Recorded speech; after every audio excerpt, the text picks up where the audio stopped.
محترم بزرگ و عزیز دوستوں، جو حضرات باہر ہیں وہ اندر آ جائیں۔ کرنٹ نہیں ہے اس لیے باہر کے فینوں کو بند کر دیا گیا ہے۔ جو باہر ہیں وہ اندر آ جائیں۔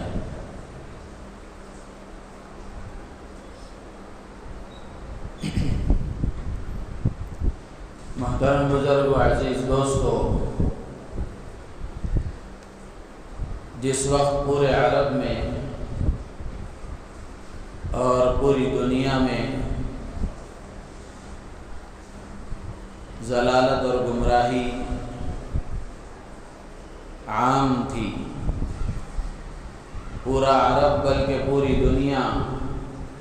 ضلالت و گمراہی کے دلدل میں پھنسی ہوئی تھی، ہر برائی سماج میں عام تھی، شراب نوشی اور شراب پینا ان کے ہاں ایک فخر کی چیز تھی۔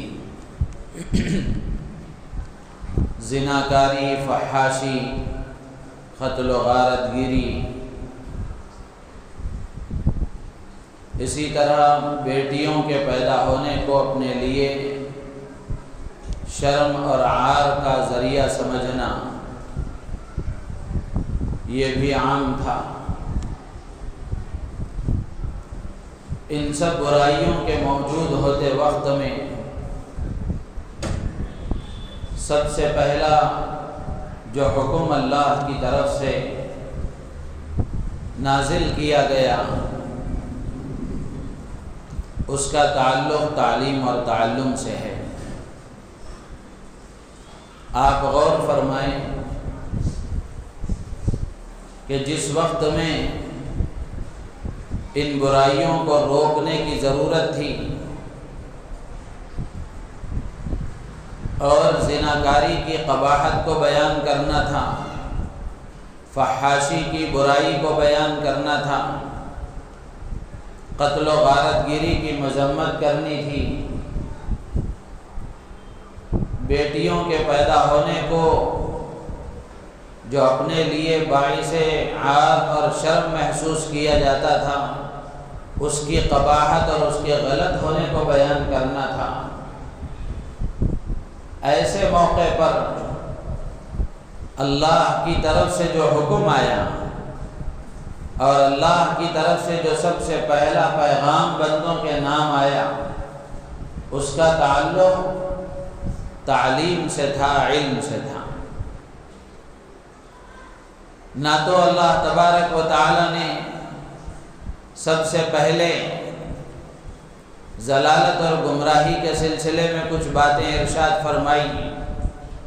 نہ تو اللہ تبارک و تعالی نے شراب نوشی کے حرام ہونے کا حکم بیان فرمایا، نہ اس کے نقصانات بیان فرمائے اور اس سے بچنے کی تاکید فرمائی، اور نہ ہی زناکاری سے بچنے کی تاکید فرمائی اور قتل و غارت گیری سے اپنے آپ کو دور رکھنے کی تلقین فرمائی، بلکہ اللہ تبارک و تعالی نے ان سب برائیوں کے موجود ہوتے وقت میں سب سے پہلا پیغام، سب سے پہلا حکم جو اللہ نے دیا وہ علم کے حاصل کرنے کا تھا، وہ تعلیم اور تعلم کا تھا۔ سورہ علق کی ابتدائی آیتیں جو سب سے پہلی وحی ہیں، جن آیتوں کو جبرائیل امین علیہ السلام نے اللہ کے رسول صلی اللہ علیہ وسلم پر اللہ کی طرف سے یہ آیتیں لے کر آئے ہیں۔ اقرأ بسم ربک الذی خلق، خلق الانسان من علق، اقرأ وربک الاکرم الذی علم بالقلم، علم الانسان ما لم یعلم۔ یہ آیتیں حضرت جبرائیل علیہ السلام اللہ کی طرف سے لے کر آئے، جس میں سب سے پہلا حکم اللہ کی طرف سے پڑھنے کا، سیکھنے کا، جاننے کا، علم کے حاصل کرنے کا، اپنے آپ کو زیور علم سے آراستہ کرنے کا اور اپنے آپ کو جہالت سے دور رکھنے کا، اپنے اندر کی جہالت کو ختم کرنے کا اللہ تبارک و تعالی نے حکم دیا۔ اقرأ بسم ربک الذی خلق، پڑھیے اس رب کا نام لے کر جس نے آپ کو پیدا کیا۔ اقرأ بسم ربک الذی خلق، کہ پیغمبر پڑھیے اس پروردگار کا نام لے کر جس نے پیدا کیا۔ تو میرے عزیز و دوست بزرگوں، آپ اندازہ لگائیں کہ ان سب برائیوں کے ہوتے ہوئے، ان سب غلط کاموں کے ہوتے ہوئے اللہ تبارک و تعالی نے سب سے پہلے کسی غلطی کے سلسلے میں کوئی حکم نازل نہیں فرمایا، بلکہ اللہ نے بندوں کے نام جو سب سے پہلا پیغام صادر فرمایا، جو سب سے پہلا حکم روانہ فرمایا، اس کا تعلق علم سے تھا۔ اقرأ، پڑھیے، علم حاصل کیجیے۔ تو معلوم ہوا کہ علم ہی وہ نسخہ کیمیا ہے، اور علم ہی وہ دولت ہے اور وہ قیمتی چیز ہے جس کے آنے کے بعد آدمی برائیوں سے بچ جاتا ہے۔ علم کے آنے کے بعد آدمی کی زندگی میں تبدیلی آتی ہے۔ بڑے اچھے انداز سے ایک عالم دین نے اس کو بیان فرمایا کہ یہ جو برائیاں ہیں، یہ برائیاں موذی جانور کی طرح ہیں، تکلیف دینے والے جانور کی طرح ہیں، سانپ اور بچھو کی طرح ہیں۔ یہ موذی جانور اندھیرے میں، تاریکیوں میں بسیرا کرتے ہیں، اندھیروں میں اپنا مکان بناتے ہیں، اندھیروں میں اپنا قیام کرتے ہیں۔ اگر آدمی اس اندھیرے میں ہی ان موذی جانوروں کو دور کرنے کی کوشش کرے، ان کو ختم کرنے کی کوشش کرے، تو خدشہ اور خطرہ ہے اس بات کا کہ اندھیرے میں چونکہ نظر نہیں آئے گا تو آدمی ان کو ختم کرنے کے بجائے امکان ہے اس بات کا کہ خود آدمی ختم ہو جائے۔ ان کو دور کرنے اور ان کو پاک و صاف کرنے کے چکر میں کہیں آدمی اپنی جان نہ گنوا بیٹھے۔ جب علم کی روشنی آتی ہے اور علم آتا ہے تو اس علم کی روشنی کی وجہ سے جہالت کی تاریکیاں ختم ہوتی ہیں، جہالت کا اندھیرا دور ہوتا ہے، اور علم کی روشنی میں ان موذی جانوروں کو ختم کرنا آسان ہوتا ہے۔ تو یہ علم ہی وہ دولت ہے جو آدمی کو دنیا میں بھی چمکاتی ہے اور آخرت میں بھی بلند درجات عطا کرتی ہے، اور علم ہی کی وجہ سے آدمی دنیا میں بھی عزت پاتا ہے اور آخرت میں بھی عزت پاتا ہے۔ اسی لیے اللہ تبارک و تعالی نے سب سے پہلا جو حکم دیا وہ علم کے حاصل کرنے کا، سب سے پہلا جو حکم دیا وہ سیکھنے کا اور تعلیم کے حاصل کرنے کا، اپنے آپ کو زیور علم سے آراستہ کرنے کا۔ تو اس سے آپ اندازہ لگا سکتے ہیں کہ علم کی کتنی اہمیت ہے اور علم کتنا عظیم الشان عمل ہے، کتنی عظیم الشان چیز ہے، اللہ کے ہاں اس کا کیا مقام اور مرتبہ ہے۔ ہاں اتنی بات ہے کہ اللہ تبارک و تعالی نے یہاں سیکھنے کا حکم دیا ہے، پڑھنے کا حکم دیا ہے۔ اللہ تعالیٰ فرماتے ہیں اقرأ بسم ربک الذی خلق، پڑھیے اس رب کا نام لے کر جس نے پیدا کیا۔ تو علم اصل میں وہی علم ہے جو آدمی کو اللہ کی پہچان کرائے، جس سے آدمی کا رشتہ اللہ کے ساتھ مضبوط ہو، جس علم کی وجہ سے آدمی کو اللہ کی معرفت حاصل ہو، جس علم کی وجہ سے آدمی کا رشتہ اللہ سے مضبوط ہو۔ جو علم اللہ سے تعلق نہ کرائے، جو علم اللہ کی پہچان نہ کرائے،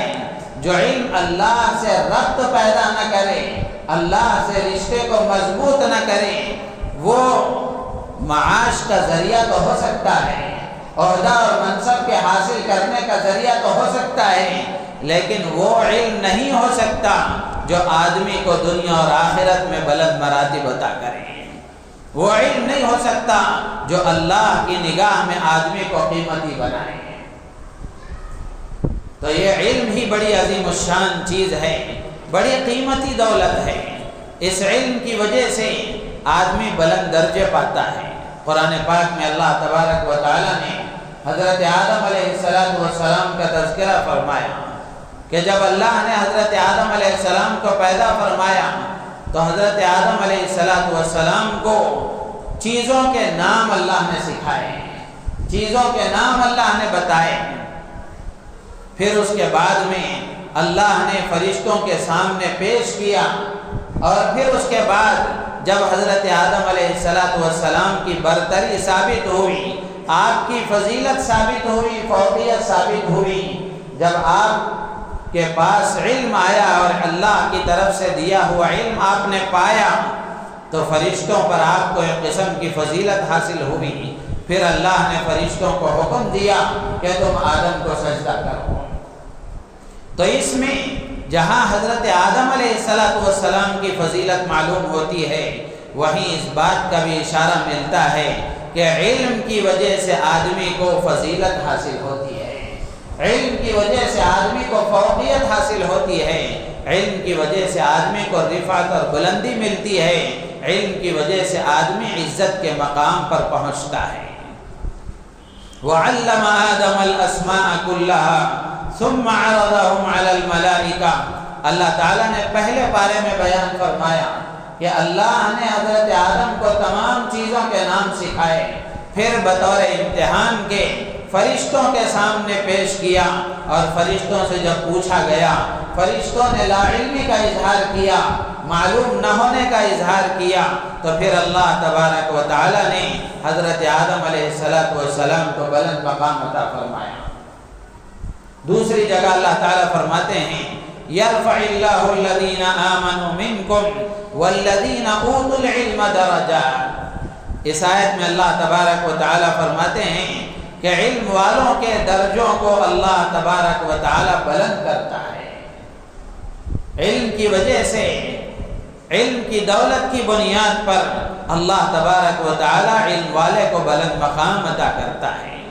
تو اس سے معلوم ہوا کہ علم ایک فضیلت کی چیز ہے، علم ایک خوبی کی چیز ہے، ایک قیمتی دولت ہے۔ جب آدمی اس کو حاصل کر لیتا ہے، اپنے آپ کو صاحب علم بنا لیتا ہے، تو دنیا میں بھی اس کی قدر و قیمت ہے، اور آخرت میں اللہ کی نگاہ میں بھی اس کا بلند مقام ہے۔ تو میرے عزیز و دوست بزرگوں، یہ قرآن پاک میں جو فضائل اللہ تبارک و تعالیٰ نے بیان فرمائے، اور احادیث میں اللہ کے نبی علیہ السلام نے جس چیز کا حکم دیا، تو اس سے وہی علم مراد ہے جو اللہ کی طرف سے آیا ہے، اور اللہ کے نبی علیہ السلام نے جس کو بیان فرمایا ہے، جس کی وجہ سے آدمی کو اللہ کی معرفت حاصل ہوتی ہے، جس کی وجہ سے آدمی کو دنیا میں جینے کا سلیقہ ملتا ہے، جس کی وجہ سے آدمی کو دنیا میں دنیا کے لوگوں کے ساتھ زندگی گزارنے کا سلیقہ معلوم ہوتا ہے۔ لیکن اسلام جہاں دینی تعلیم کی اور دینی علوم کی اس کے حاصل کرنے پر زور دیتا ہے، اس کی اہمیت کو بیان کرتا ہے، اس کی تاکید کرتا ہے، وہیں اسلام میں ایسے کسی علم کی تنقیص نہیں کی گئی، بلکہ اسلام اس کو پسندیدگی کی نگاہ سے دیکھتا ہے، ہر اس علم کو جو انسانیت کے لیے نفع بخش ہو، جو لوگوں کے لیے نفع کا ذریعہ ہو، جو لوگوں کے لیے بھلائی کا ذریعہ ہو، ان کے فائدہ پہنچانے کا ذریعہ ہو۔ تو اس سے معلوم ہوا کہ جو عصری علوم ہیں، دنیاوی علوم ہیں، ان کے حاصل کرنے کو بھی اسلام منع نہیں کرتا، اس لیے کہ یہ وہ علوم ہیں جس کی انسانیت کو ضرورت ہے، جس کی دنیا میں انسانوں کو ضرورت ہے، جس سے انسانوں کو نفع پہنچتا ہے، انسانوں کو فائدہ پہنچتا ہے۔ تو ایسا علم جو انسانوں کے لیے نفع بخش ہو، اسلام اس کو پسندیدگی کی نگاہ سے دیکھتا ہے اور اس کے حاصل کرنے کی ترغیب دیتا ہے۔ اللہ کے نبی علیہ السلام نے احادیث میں بے شمار جگہوں پر، بہت ساری جگہوں پر اللہ کے نبی علیہ السلام نے ایسے علوم کے حاصل کرنے کی بھی ترغیب دی ہے جس کا تعلق دنیا کی چیزوں سے ہے۔ تجارت کا علم ہے، صنعت اور حرفت کا علم ہے، اور کاشتکاری کا علم ہے، اور سائنس کا علم ہے، ٹیکنالوجی کا علم ہے۔ یہ سارے علوم اللہ کے نبی علیہ السلام کی حدیثوں میں بے شمار جگہوں پر اللہ کے نبی علیہ السلام نے اس کی تائید فرمائی ہے، تحسین فرمائی ہے، اور اس کے حاصل کرنے کی آپ نے بھی ترغیب دی ہے۔ اللہ کے نبی علیہ السلام فرماتے ہیں انتم اعلم بامور دنیاکم، کہ تم دنیا کے معاملے میں اور دنیا کی چیزوں کو بھی خوب جاننے والے ہو۔ اس کی بھی تاکید کی گئی ہے۔ تو عصری علوم، دنیاوی علوم، اس کا حاصل کرنا منع نہیں ہے، لیکن اس بات کا خیال ضرور رکھنا چاہیے کہ ایسی کوئی چیز اس میں نہ ہو جو اسلام کے تقاضوں کو پورا کرنے والی نہ ہو، اسلام کے خلاف ہو، شریعت کے خلاف ہو۔ ایسی کسی چیز کی وجہ سے آدمی کے لیے اس کا حاصل کرنا منع ہو جاتا ہے۔ تو نفع، انسانوں کو نفع دینے والا علم اور اسلام کے تقاضوں کے خلاف نہ ہو، ایسی چیزوں کے حاصل کرنے سے اسلام منع نہیں کرتا۔ تو عصری علوم کا حاصل کرنا یہ منع نہیں ہے۔ انبیاء کرام علیہ السلام کی زندگیوں کو ہم دیکھیں گے تو انبیاء کرام علیہ السلام میں بے شمار نبی ہمیں ملیں گے کہ ہر نبی کسی نہ کسی علم کا حامل تھا، اور ان کے اندر کوئی نہ کوئی ٹیکنالوجی تھی۔ اور اللہ کے نبی علیہ السلام کے زمانے میں صحابہ کرام رضوان اللہ تعالی علیہم اجمعین بھی بے شمار علوم کے مالک تھے اور بے شمار علوم کے حامل تھے۔ اللہ کے نبی علیہ السلام نے بعض اوقات ان کی ترغیب دی، ضرورت پر ان کے حاصل کرنے کی تاکید فرمائی۔ تو اس لیے جس دور سے ہم گزر رہے ہیں، اس دور میں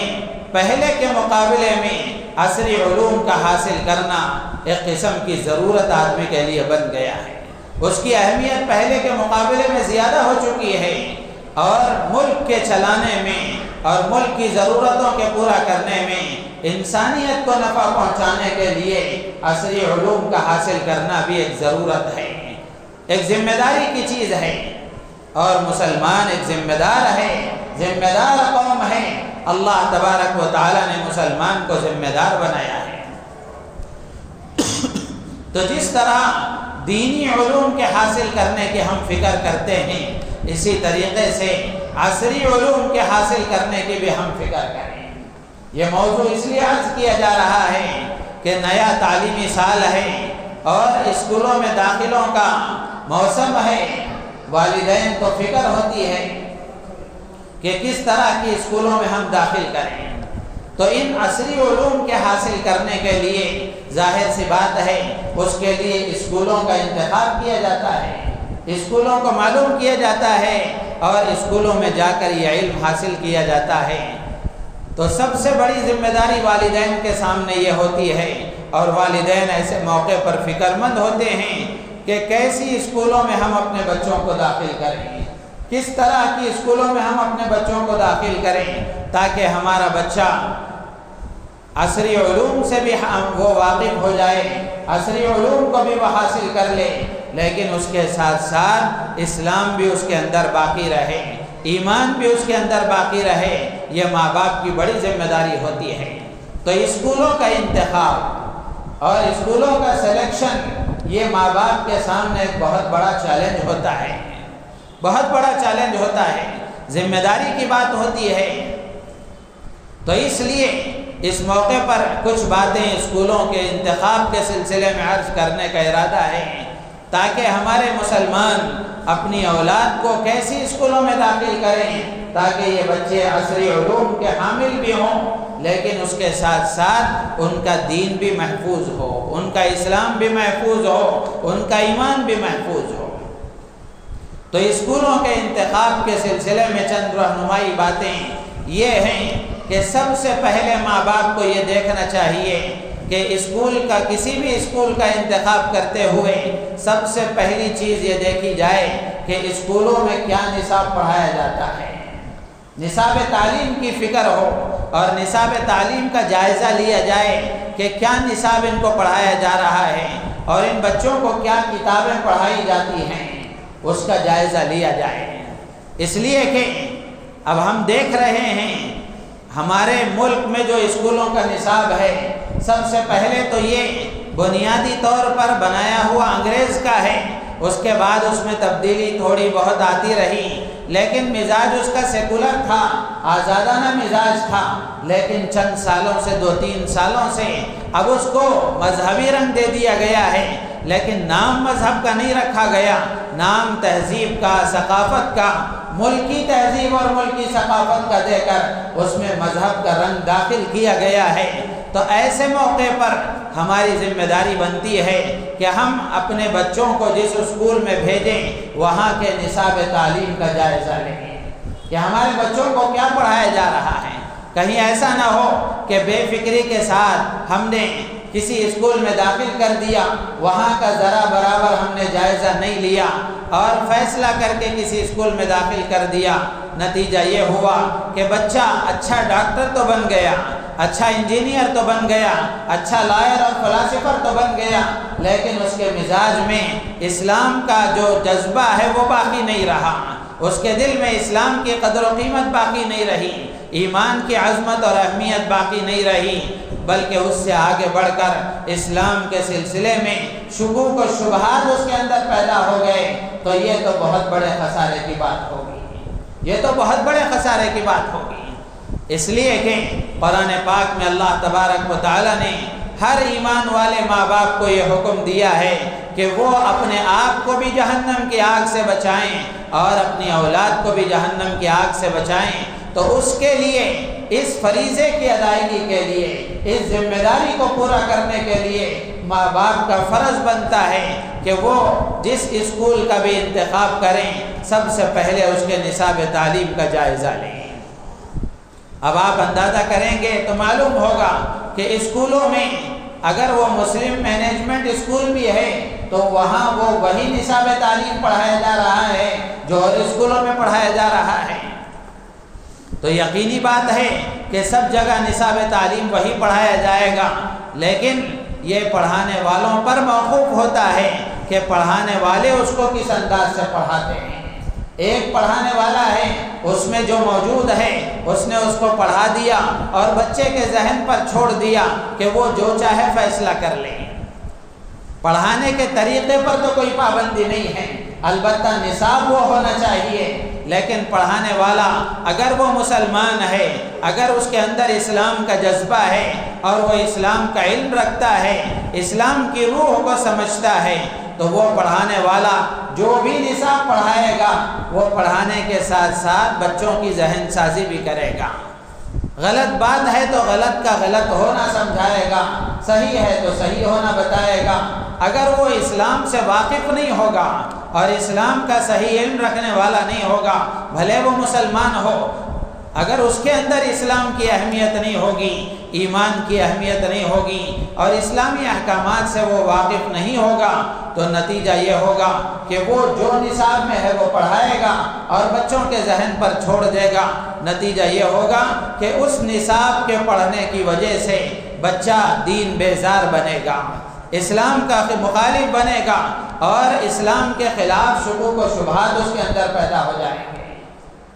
یہ کوئی الٹپ باتیں آپ کے سامنے عرض نہیں کی جا رہی ہیں، بلکہ پوری تحقیق کے ساتھ اگر جائزہ لیا جائے نصاب تعلیم کا، تو ایک عالم دین نے، حیدرآباد کے ایک مشہور عالم دین ہیں، انہوں نے کتاب لکھی ہے، اس میں ایک مضمون لکھا ہے کہ 2017 میں 12 جولائی 2017 میں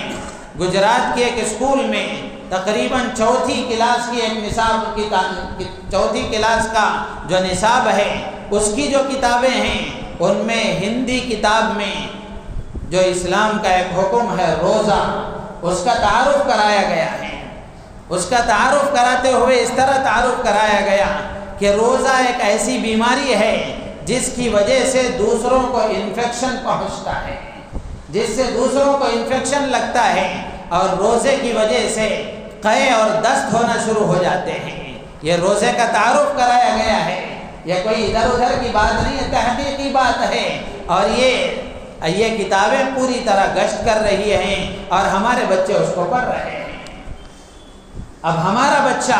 روزے کے بارے میں اس کا یہ تاثر اگر قائم ہو گیا تو آپ اندازہ لگائیں کہ روزے کے بارے میں وہ کیسے اس کو اللہ کا فریضہ سمجھے گا اور کیسے وہ اس کی فضیلتوں کو سمجھے گا۔ چونکہ بچپن ہی سے اس کے اندر یہ بٹھایا گیا اور روزے کے بارے میں یہ تعارف کرایا گیا کہ روزہ ایک ایسی بیماری ہے جس سے دوسروں کو انفیکشن لگتا ہے، اور روزے کی وجہ سے قے اور دست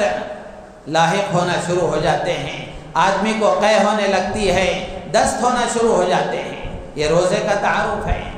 تو اسی طرح ایک اور کتاب میں تقریباً 6ٹھی کلاس کی کتاب ہے، اس میں ایک تصویر شائع کی گئی جس میں ٹرین ہے اور کار ہے اور ہوائی جہاز ہے، اسی کے ساتھ ساتھ مسجدوں پر جو لاؤڈ اسپیکر ہے اس سے جو آواز نکلتی ہے اذان کی، اس کو دکھایا گیا ہے، اور اس کو دکھا کر ایک آدمی کی تصویر اس میں ڈالی گئی ہے، جو آدمی ان کی آوازوں سے متنفر ہو کر، پریشان ہو کر اپنے کانوں کو بند کرتا ہوا دور جا رہا ہے۔ اور اسی طریقے سے ان چیزوں کو صوتی آلودگی یعنی آوازوں کے ذریعے سے جو انفیکشن پہنچتا ہے اس کا ذریعہ اس کو بتایا گیا ہے، اور اس کتاب میں جو سبق دیا گیا ہے وہ صوتی آلودگی کا چیپٹر ہے کہ آوازوں کی وجہ سے جو ہواؤں میں انفیکشن پہنچتا ہے اور ہواؤں میں جو خرابی آتی ہے اس کے ذریعے، وہ فوٹو کے ذریعے سے گویا یہ تاثر دیا گیا، اور اس سبق کے ذریعے سے یہ تاثر دیا گیا کہ اذان کی وجہ سے، اذان کی آواز کی وجہ سے گویا ہواؤں میں آواز کی وجہ سے ایک قسم کا انفیکشن پہنچتا ہے۔ اب ہمارے بچے اس کو پڑھیں گے، پڑھنے کے بعد ان کا کیا تاثر قائم ہوگا، کیا تاثر قائم ہوگا؟ اور لاؤڈ اسپیکر سے آواز صرف مسجد ہی سے تو نہیں آ رہی ہے، اور بھی دوسری جگہوں سے بھی آوازیں آ رہی ہیں، اور مسجد سے تو صرف اذان کے وقت میں 5 منٹ آواز آتی ہے، اور دوسری جگہوں سے آپ دیکھیں گھنٹوں آوازیں چل رہی ہیں لیکن ان سے کوئی انفیکشن نہیں ہے۔ تو میرے عزیز و دوست بزرگوں، عرض کرنے کا مقصد یہ ہے کہ اسکولوں کے انتخاب کے وقت میں نصاب تعلیم کا جائزہ لیا جائے، اور نصاب تعلیم کا جائزہ لینے کے بعد میں وہاں دوسری چیز پر جو نظر رکھنا ہے ماں باپ کو، وہ اسکول کے عمومی ماحول کا جائزہ لیا جائے کہ اسکول کا ماحول کیسا ہے، اس لیے کہ انسان کی فکر پر اور انسان کے مزاج پر ماحول کا بھی بڑا اثر ہوتا ہے، ماحول کا بھی بڑا اثر ہوتا ہے۔ اور ماحول کا جائزہ لینے کا مطلب یہ ہے کہ ماحول کا جائزہ لیتے ہوئے یہ دیکھا جائے کہ وہاں کا لباس کیا ہے، یونیفارم کیا ہے، اور اسی طریقے سے کھیل کود کے طریقے کیا ہیں، پکنک اور تفریح کا کیا نظام ان کے پاس ہے، تو یہ چیزیں دیکھی جائیں۔ اور اسی طریقے سے مخلوط نظام تعلیم ہے، ماحول کو اگر دیکھیں گے تو لباس کی بات لے لیں، اسلام لباس کے سلسلے میں جو حکم دیتا ہے اور اسلام کی لباس کے سلسلے میں جو احکامات ہیں، ہم دیکھیں کہ کیا لباس کے سلسلے میں اسلام کی طرف سے جو رہنمائی ہے وہ پوری ہو رہی ہے کہ نہیں ہو رہی ہے۔ یونیفارم کے نام پر بچوں کو ایسے کپڑے پہنائے جا رہے ہیں جو شرم و حیا کے تقاضوں کو پورا کرنے والے نہیں ہیں۔ حد تو یہ ہے کہ مسلم مینجمنٹ اسکول ہے، لیکن اس کے باوجود تقلید میں، اندھی تقلید میں دیکھا دیکھی وہ بھی اسی طرح کا لباس پہنا رہے ہیں۔ چھوٹی عمر سے لے کر بچہ بڑا ہو رہا ہے، بچیاں بڑی ہو رہی ہیں، 12 13 14 15 سال تک بچی پہنچ گئی، لیکن اس کے بعد بھی لباس پورا پہنانے کا رواج نہیں ہے، اور یونیفارم کے نام پر ایسا لباس پہنایا گیا جو شرم و حیا کے تقاضوں کو پورا کرنے والا نہیں ہے۔ اور اسی طریقے سے کھیل کود کے نام پر ایسے کھیل کھلائے جاتے ہیں جس میں ناچ گانا ہے، میوزک ہے، بے پردگی ہے، شرم و حیا کے تقاضوں کو پورا کرنے والا نہیں ہے، تو ایسے کھیل کھلائے جاتے ہیں۔ اور تفریح کے نام پر، پکنک کے نام پر ایسی جگہوں پر ان کو لے جایا جاتا ہے اور لے جا کر ان کی ذہن سازی کی جاتی ہے، جس کی وجہ سے بچے اسلام سے متنفر ہو جاتے ہیں، اسلام سے متنفر ہو جاتے ہیں۔ تفصیل کا موقع نہیں ہے، ورنہ کھیل کود کیا کرائے جاتے ہیں علماء نے اس کو بھی تفصیل سے لکھا ہے، تفصیل سے لکھا ہے کہ کیسے کھیل کود کرائے جاتے ہیں۔ جیسے مثال کے طور پر جو غبارے آتے ہیں جس میں ہوا بھر کر انڈے جس کو کہتے ہیں، وہ غبارے، ایک اسکول کی کارگزاری اس میں لکھی ہوئی ہے کہ وہاں یہ ہوا کہ کچھ متعین غبارے اور انڈے کچھ بچوں کے ہاتھ میں دیے گئے، اور ان سے کہا گیا کہ جو سب سے پہلے اپنے ان انڈوں کو پھوڑے گا، اس کے حصے میں جتنے انڈے اور غبارے آئیں وہ ان کو پھوڑے گا، وہ کامیاب سمجھا جائے گا۔